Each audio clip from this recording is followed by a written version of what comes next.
I have to like move a lot of things around. Oh, that's okay then. We can just keep it. No, it's okay, it's okay. Just give me 2 minutes. All right, no Give me problem. like a funny contraption. That's why I Okay, was. no problem.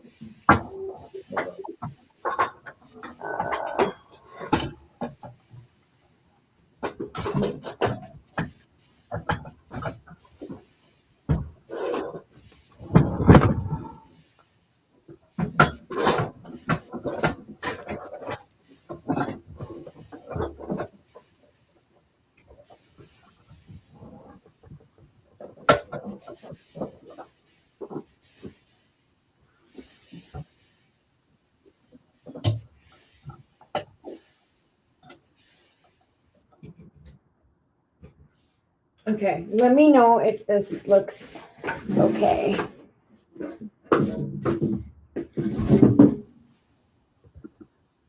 Is this Yeah. better? Wow, I love it. I love it. Yes. Okay, So sounds good. Great. perfect. All right. Ooh. Well, let's get started. I just went live, so welcome everybody that's joining in from Facebook, YouTube, all around this world. Thank you so much for joining in and tuning in to What's Your Story. Today we have Nehal Mehra as our guest in Body Shaming Growing Up. I am the life coach millionaire Dr. Varun Gandhi. So a little bit about today's topic. Growing up is such an important part of our lives, especially till the age of 7. During this period, the kids are continuously being programmed by all of the actions around them. They may not understand words, but they observe. They look at the patterns of behavior and pick up these programs and install them in their system. You know, it's like when you're downloading an app on your phone. You go to the app store, download it on your phone, and you start using it. That's exactly what they're doing in their subconscious mind. So it's during these early years when the child is most programmed or most prone to external programming. The effect increases when they completely trust the source, especially like a parent, best friend, or possibly their favorite cartoons. Now, I'll give you a tip. Go back and watch some of your favorite cartoons. You'll learn a great deal about the programming that you've been through. You'll see how one of these isms has been planted in these cartoons. For example, growing up, I used to love watching Dumbo, the flying elephant, right? So in this story, he runs into a band of black crows, acting, talking, walking, dancing, singing like black people. You know, in that style and the swagger of the African Americans. Guess what? The leader of this group is named Jim Crow. Now, come on, give me a break. Another favorite is Jungle Book, where black people were portrayed as monkeys who desperately want to become real people. And they kind of show this through a song and dance. They make fun out of it. Another big shocker was there was this kid's book written in 1948 called Mickey Mouse and the Boy Thursday. Okay, what they write in there is way too offensive, and I'm not even going to go there. So make sure you Google it and read about it. Again, it's Mickey Mouse and the Boy Thursday, a kid's book written in 1948. So it's these patterns of thinking and acting. We play out these programs unconsciously. Meaning, if the kid has seen a lot of anger in his life, maybe the father was abusive, would get drunk, abuse the mother, or vice versa. Growing up, they'll be an angry child, and it shows up in various ways, like aggression, acting out, lashing out, and that's in one direction of the spectrum. In the other direction, it could be shutting down, being depressed. So until he becomes conscious of this behavior and is determined to do the work, this takes time and energy. And I've done this several times in my life, and we'll talk more about that later. So, again, on YouTube, Facebook, if you're watching this, please like this button, like this video. Hit the subscribe button and share your experience. We'd love to hear from you. So, on to our guest for today. Her name is Nehal, and she has had many challenges in her confidence because of this programming growing up. And we'll find out more about that today. So, after going through her transformation, she now helps women claim their confidence and level up in their lives through style and appearance. Going through her personal struggles with confidence for years, she knew that she never wanted anyone to deal what she felt in her all her life. Confidence is an internal and an external battle, and she'll help you conquer both. So with Nehal, you'll redefine your inner and outer beauty, embrace your body, and elevate to your best life. So welcome Nehal to this program. What's your story? Thank you so much for joining us. I'd love for you to share your story as you were growing up and kind of what messages were around you during your childhood. Yeah, absolutely. Well, first of all, thank you so much for having me. Hi, everybody, for joining in. It's such an honor to be here as part of your show. Super excited to share my story and what I do, and, through my work on social media and through my one-on-one coaching with my clients. So, the thing is that when we're all growing up, we are, like you said, and you gave some really great examples, right? Like we're constantly surrounded by this noise that's telling us what we need to be, what we need to do, how we should be, and the person that we should be, right? And it's interesting because from a very young age, our experiences and like the messages that we're hearing start to really mold us and start to condition us to become this person. So for myself, and I think a lot of people, from the South Asian diaspora, and I think just like any kind of community in the Eastern world can relate to this, where girls if are always taught to look a certain way, right? So our appearance always plays a really really big part in who we are as people, right? So from a very young age we're either critiqued, we're scrutinized for how we look, how much we weigh, and how much we eat, and how much we move or don't move. So those things, every single aspect of our being starts to reflect inwards. And when we're constantly critiqued for who we are as people from a very young age, especially when we're very, very young, when we're just in our developmental years, we're, you know, just learning about life, learning about what it means to be human, and what the human experience is like. When we start going through that, and it's kind of like opening up a book, right? And it's a blank canvas or blank pages. So whatever you start writing in it, that's it. Like, it kind of starts becoming a part of your story. And that's where I was. I was constantly around, whether that be like family members, like distant family members, or just kind of like the media that we saw growing up. It was always just, like I was never good enough from a very, very, very young age.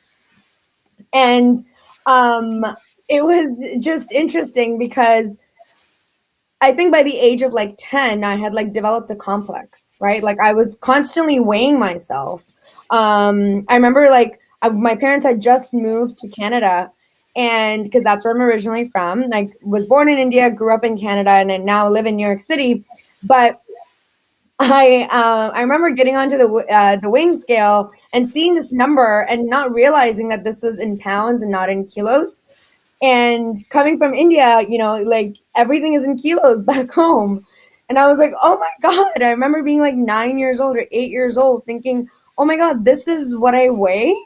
And as an 8-year old, that's what I was obsessed about. When I should have been more obsessed about playing outside and getting good grades and eating grilled cheese sandwiches, I was obsessed about my weight, and like that's what it is. A lot of young girls end up developing this complex. And I'm sure I'm not the only one who has experienced that. And of course, it just solidifies more and more and more as you get older. When you get into your teenage years, you're already struggling with your body, right?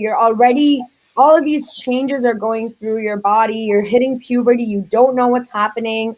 You start to become even more self-conscious of yourself. And then there's like that negative voice in your mind, like, oh my God, like, you know, you're not good enough, you're not good enough. And then all of these like weird changes are happening. So it's just your confidence plummets incredibly, incredibly low.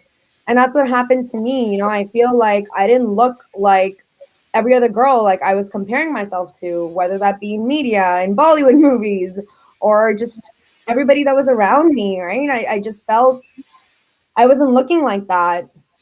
And of course, I was so obsessive with my weight. I would like forcefully try to like vomit my food if I ate something that I really liked. And I was like, oh, this is so good. But then a part of me would feel so guilty, and I would force myself to, like I said, to regurgitate it out. And it was so unhealthy. But like for me, it was the number on the scale, right? Like it's like I wasn't realizing the ramifications of me, what I was doing to my body in an unhealthy, negative way.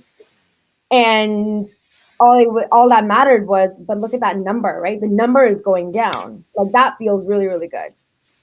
And then, you know, just like there's periods in your life, right? And then it was like those were my teenage years, and then I was like on the treadmill constantly, like running all the time. And I reached a point where I went through some really serious health problems, and where I didn't have so much control over my weight anymore.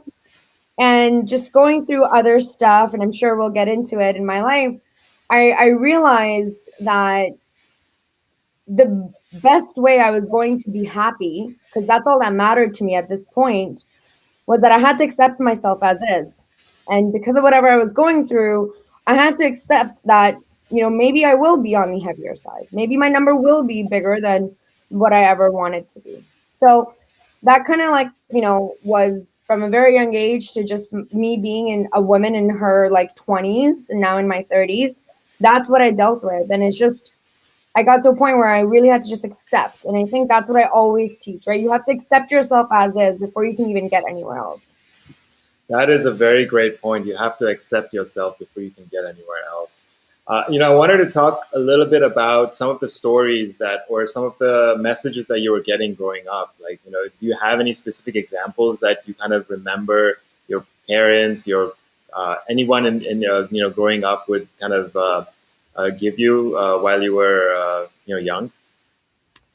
Um, I can't remember like my parents specifically, but um so I was like, you know, and if you're South Asian or Punjabi, like so I'm Punjabi, right?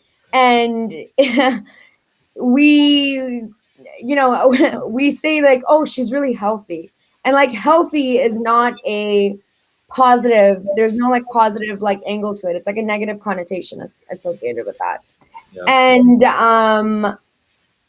I was always like the healthier daughter, and I was like, okay, great. And then I had cousins who were like much frail and really skinny. And, you know, it's like you can like blow them and they would like fall over, like very, very, very skinny. And it's like everyone always like kind of ran to them to like rescue them and help them. And I was like good. I was good on my own. I could like feed myself, I could like fend for myself. I was always like a very independent kid. And there was always like this sense of comparison between me and my cousins. And I think that's what was a big catalyst in me developing a complex and being so insecure in my body, because I was constantly compared. Like, look at you and look at them, look at you and look at them. It was always that type of mentality and that type of comparison over and over and over again. And that is what I would say was like specifics in terms of what really, really just kind of made me insecure about myself. Wow, I'm sure a lot of people can relate to that because comparing is, in a way, our way of life. Indians, we love to compare. I was always Yeah, compared on my grades. You don't get good grades. Look at these people. Look at your brother. Look at all these people around you. So, yeah. comparison is always like a big part of our life. And I'm sure there are a lot of people that can relate to that because when I was posting about this on social media, I got several messages from women saying that, oh, my mom would make me feel a certain way and growing up. And now I have those complexes and they're still dealing with it to the point that they had to get liposuction. And other kind of surgeries done to them, but they're still not happy. They realized after going through all of this, they still didn't get to the place where they really wanted to be. And Mm. we also have a kind of a comment from Wanda. She said, as a child, I was so ill shaped or fat, I couldn't buy clothes at the store, which so they had to be homemade. But then she grew up, became a cheerleader for 4 years. And again, at 73, she's pudgy and but very shapely. So that's Wanda from Texas. Welcome, Wanda. Thank you so much for that comment. Everybody that's joining in, please definitely like this video, share it, repost it. And also, if you have any questions for Nehal, please type it in the box and I will definitely ask her your question as well. You were growing up, and what kind of brought about that self awareness? When did you realize the effects of the programming that were on you, and what was that journey behind that? So I wouldn't say that, it was like an indirect indication. Like, this is what I'm going through and this is what I need to do kind of like to fix myself. Or not fix myself. I never like using that word to like improve myself. But when I was in my mid 20s, I was in a very serious and deep depression. And I was, suicidal and just in a very, very dark place where I couldn't see the point in life, right? And I knew that wasn't who I was. That wasn't me, right? Like, of course everybody has like their insecurities growing up, and I think like all throughout life you'll have insecurities, right? Like, to say that nobody has an insecurity is a very false statement. Everyone is always struggling with one thing or another. You might get better at it, but you'll never always be perfect, right? Like, we're not God at the end of the day. So when I was going through this experience, I just couldn't really see the point in life. I was really, really struggling to like see the light at the end of the tunnel. And I started to really reevaluate everything that was going in my life, right? Like, I started to dissect every single thought process that was going through my mind. And one of my biggest sources of unhappiness and my depression was how I felt about myself. And your body is a big part about how you view yourself, right? And I started realizing that I hated everything about my body. So, to the world, I had, like, I was like the size 6 and had like the perfect body, and I was dressing up and had my makeup done, hair done all the time, and I was just looking the part, but like inside I hated life, I hated myself, and there was nothing in that moment I felt like I could do to bring myself to a level of happiness or a level of contentment. That would be like the perfect word. There was nothing that would bring me joy in life. And it's when I really started to dissect all my thoughts and really started to become aware of what my triggers were. Where was I getting sad? What was really setting me off? I started to recognize that a lot of it had to do with my body. A lot of it had to do with like my childhood and the things I experienced as a kid. And I started to really just like dig deeper and deeper and deeper until I got to a point where I had to like unlearn everything that I had learned my entire life, how I should only be a size 4 or a size 6, or I should only be 115 pounds or whatever it is, the magic number, right? And I think that's what it was, right? Like, it's not, and it wasn't like a switch, right? It wasn't like I recognized it, I fixed it, and I was like, that's it. I still have days where I'm like, oh, I'm like working so hard. Why isn't the weight budging? Like, stuff like that, right? So it's a lifelong process. It's a lifelong journey that you're constantly working on yourself. And that's that. I guess that's what I would have to say. It's just in that moment where it wasn't so much about my body, it was identifying my triggers of unhappiness. Right.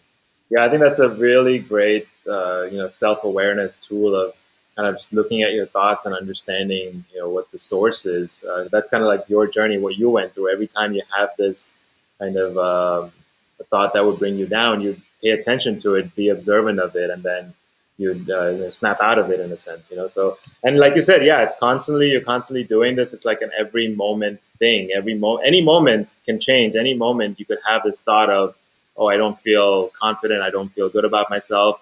And at that moment, how do you respond to it? I think that's kind of where that the key lies, the awareness behind it. You Yeah. mentioned kind of the depression, right? You kind of went through a lot of a phase of depression. Can you talk about the mental health impact, and how this like body shaming affected how you function in life? Yeah, I mean, I think my body and not accepting my body and shaming myself, right? More than anything, shaming myself of I didn't look like the average girl, where I wasn't, like I said, like I wasn't like 100 pounds and like a size 2, like I wasn't that girl ever. And it really impacted how I moved and navigated life because, one thing that I always talk about is imagery, right?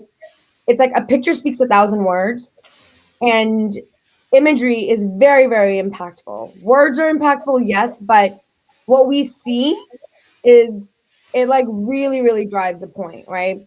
That's why I say things like media and you know, media is the biggest one, but like media, magazines, and like TV and movies and all this, like it's very important to depict people of all shapes and sizes and people from all walks of life, right? That idea of representation is not only when it comes to color and race, it comes with people with like different skin conditions, people with different shapes and sizes, like I was saying. And why that's important is because when I looked at, and again, I'll bring up Bollywood because Bollywood had a huge impact on my life, right? Like I thought my entire life was going to be a depiction of that, right? Like a straight replica of a Bollywood movie. And all I saw in these images was a fair-skinned, skinny girl who always got the love, who always was successful, who was always liked, who was always happy. She was gonna have her Prince Charming come and save her from any sadness that she had.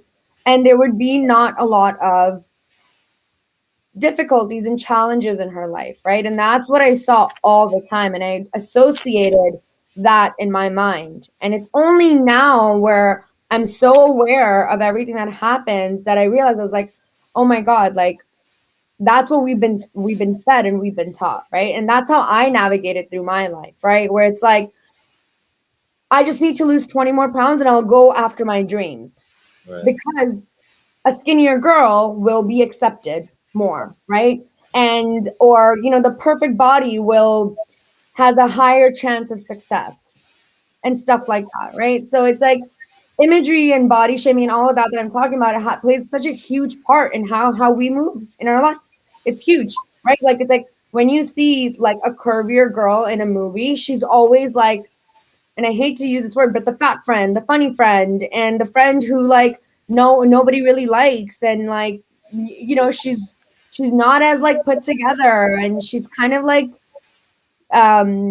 jolly, and I don't know what's like the right word to say it in English, but like she's kind of just like not put together and like just kind of all over the place, and it's just no, like that's not who I am, right? Like if I was curvier, I don't view myself as that at all, right? And that's why this idea of internal and external beauty is so huge for me because people expect curvier girls to dress a certain way, to hide behind their clothes, to be in the corner. I'm not about that. I want to be center of attention. And I do like to be center of attention. I like to dress a certain way. I like to present myself in a certain way. I like to look a certain way.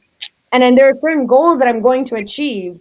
And I wouldn't have thought like that when I was younger. I would have been like, oh, just 20 more pounds. Or like, like if my hair was just like this length and like this color, and if I didn't tan, like all of these like superficial thoughts would go through my mind. And yeah, it impacted everything, right? Like even like when it comes to dating and love, right? A lot of women will settle because they've been fed that hey, at least you're getting somebody in your life, right? And whether you're happy or not, whether there's a connection or not, you should be with this person. We would never say that to a girl who is, image wise acceptable. Right. Now, I was actually, you brought up so many great points. Bollywood, for one, being the biggest kind of what sets the tone for the youth, especially. Bollywood had a big influence in my life as well. The way I treated women, all the women in my life, was based on Bollywood. That macho man that has to, have this big ego and has to always be there, take care of the women, always, and it's at some point I realized like, no, I'm not treating women the right way. This is not, I was that one who would get jealous because my girlfriend was talking to another guy, a friend that she met, a coworker that she met at work, and so it was because I would say Bollywood. And when Right. I realized that I was going through this programming, I kind of went through the same process of being aware and stepping out of it and improving my game and how I handle treat women and the women in my life. So that's a great point that you bring up there. You also brought up how it your the body shaming was or the body shaming of the friends, the leads in the Bollywood movies, and then the friend, kind of the ugly female, if you want to call that. Really, I hate to say that word, but describe it that way. But you mentioned that, and I was actually going to bring that up as a point as well. That it's always depicted that way. You don't see one movie where the lead has a sexy, hot female friend who gets everything. It's always a kind of a polar opposite of the lead. So that's a great point there. So now you kind of went through this self awareness. You kind of looking at yourself in a different way. What? How did you create that new image in your mind? Like, what was that new perspective, and what changed for you in your life, in your like physically life, in your decision making and things like that? You mean like what manifested kind of in Yeah. my life as a result of me changing internally? Yep. I think I became a lot more successful, and being successful in terms of my career has always been very important to me. Um, I felt like I was really struggling to find my footing in the world, where I was running after things that I truly wasn't, that I was having a hard time being. And when I started to really accept myself as is, physically, internally, my personality, when I started to do all of that, success started coming to me much easier. Happiness and peace became so much easier for me to have, where I was just calmer. And I just, I have a bubbly personality, but I felt in my younger years, I was like always overcompensating. And now I can just be. I can just be still in life and let things come to me. I felt like I was like attracting the things that were meant for me now versus running after something that wasn't for me, right? Mm. And it really comes down to, it's kind of like that saying, right? Or that idea where you take water in your palm, right? And you try to hold it so tight, and like you're just like, oh, I just want to like hold on to it, blah blah blah blah. But there's nothing in there. You're like completely empty. But the minute you just like stay still and you accept whatever the situation is, you end up having so much in the palm of your hand. And I feel like that exemplifies my life so much, because that's exactly how I feel and felt. When you just start owning yourself as you are, when you start accepting yourself just as you are, you start to just attract more and more of what's for you. And I felt I got that. I got the job that I wanted. I started like building a business that I absolutely love. And I started like building friendships that feel so good to me, where I wasn't being friends with people just for, the status symbol of being friends with them because they were like cool or popular. I started just building genuine connections in my life. And it's like, if something doesn't feel good now, it's like, I'm not sure if you should be here. And I started getting really restless and anxious. And I was like, this is not good. Like, I should feel happy when I'm around you. So I think every aspect of my life, there was, some sort of like a positive manifestation there. How did it affect your dating life specifically? Like, uh, how did you see yourself in your relationships, romantic relationships? I think when I started accepting myself as is, I let go of the idea of that needing somebody in my life. Mm, And it was just like, if you're here, you're here. If you're not, you're not. Like, I, I don't believe in chasing after love or anything that should bring you happiness. You have to attract it in your life. You attract the partner in your life, right? You got to be who you want to let that partner come to you. And I just feel like when I started accepting myself and started putting my own desires and my own, just having a standard where I thought I had a standard before, right? Where it's like, no, no, no, I can't talk to you, like blah, blah, blah. I had like this like superficial standard. But now I had a very, very different type of standard where I had men come into my life where ideas like respect and value and these kind of things were the talk of or topics of conversation when we would talk. It's like, how much does he respect me and I respect him? What do we value in one another? Are our life values very, very similar? And I started to see that a lot more. And it's just, in order to even have the life partner in your life, you have to really know what you want. And you have to really know what you want from yourself. Not so much, it's not always about what you want from the other person. It's like, what do you want from yourself? What do you want internally? And what can you do for yourself internally before you can even ask the other person? I think that became very clear to me because I started becoming so, so, so self aware of who I was as a person. It's like be more complete within before, before Yeah. you go out and explore Yeah. and out. Yeah. Yeah, And that's what I mean. I completely let go of this idea of like needing somebody in my life. Like, and don't get me wrong, like we should, we all want a life companion, right? And it didn't become like obsessive. It just became like I said, whatever is meant to be will be, and you got to just let it flow and come into your life. yeah, yeah. I love that. As I was searching for a mate, I would essentially put myself in places that I enjoy being, right? Like if I enjoy doing a particular kind of activity, I would go and do that more.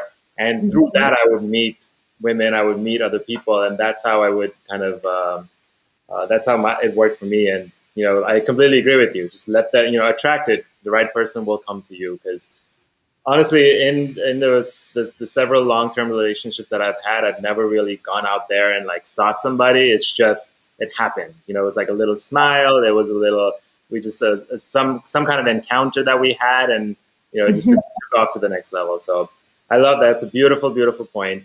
I want to ask one last question. Yeah. What's one final message you have for our audience? Like one big takeaway message that, I mean, you've already given so many different lessons, so many different things that the people can take away, but what's one thing that you've learned that you'd like to share? Oh, one big thing that I think that I would say to everybody is it's very easy when we're talking about confidence to, well, it's easier, not easy. It's easier for us to pick up on the things that we're good at, right? I want you to, and not in a mean way, because we also do that as well, right? We'll be like, oh my God, like we'll just be like Debbie Downers and like we'll get like so negative and like down on ourselves. And we'll say things like, oh, I suck at this, I'm not good at this, and blah, blah, blah. Not in that tone and not with that perspective. In a growth minded perspective, really identify, where do you think you're lacking, or where do you think, you are not as happy, and start to work on yourself from that perspective, and not from I'm not good enough. Work from a perspective, how do I get out of this situation to become the person that I want, right? And start doing that. And I think that was something that was super, super helpful for me, where it's like sometimes like our egos can take over, and not in like an egotistical way. That's not what I mean. But just like, ego and id, right? Like it's like if you know about spirituality and like psychology, our egos can take over, and we would never see an issue with us, with ourselves, and that really stops us from growing, and that really stops us from becoming the best version of ourselves. And although it's very, very, very important to celebrate the small wins, and I will always be a big proponent of that, and really, really hone in and give yourself credit for things that you do well. But it's also very important for you to become aware of the things where you fall short, right?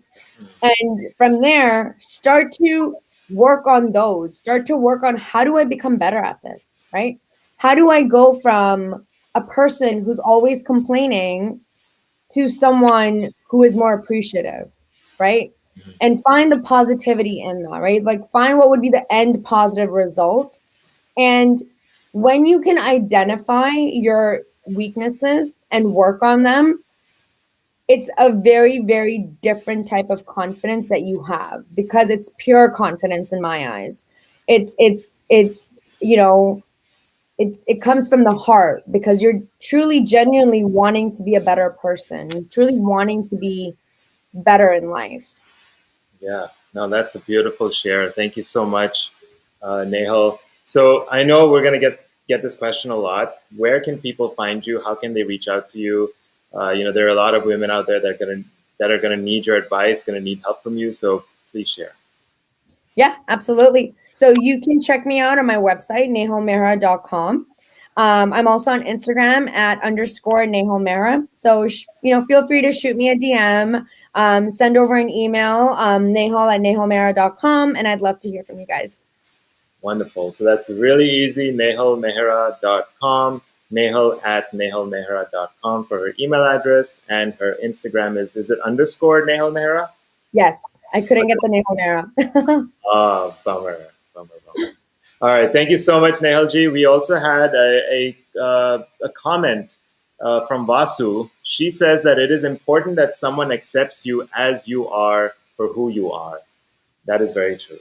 A beautiful comment. Thank you so much, Vasu. Absolutely, very true. Nehal, thank you so much for joining us today on What's Your Story. This has been a fabulous conversation. We really enjoyed having you, really enjoyed talking to you about confidence and what it takes in this world to be successful. Thank you so much, Nehal. Look forward to hearing more from you and all of the great work that you're doing. Great. Thank you so much. Thank you, everyone, for tuning in. Thank you, everybody, for joining in. I hope you have a fantastic evening, and we'll look forward to doing more of these. Love and abundance, everybody. Bye.